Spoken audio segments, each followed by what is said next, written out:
أهلا بيكم معايا، أنا مروة صالح.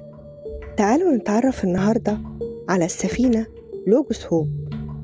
لوجوس هوب هي أكبر معرض عائم للكتب في العالم، وبتحتوي على أكتر من 50,000 كتاب متنوع في الموضوعات زي العلوم والرياضة وفن الطبخ والفنون والطب والمعاجم واللغات.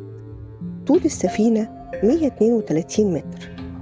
لكن مش بس الكتب هي اللي بتقدمها السفينة، في كمان عروض تفاعلية وتعريفية.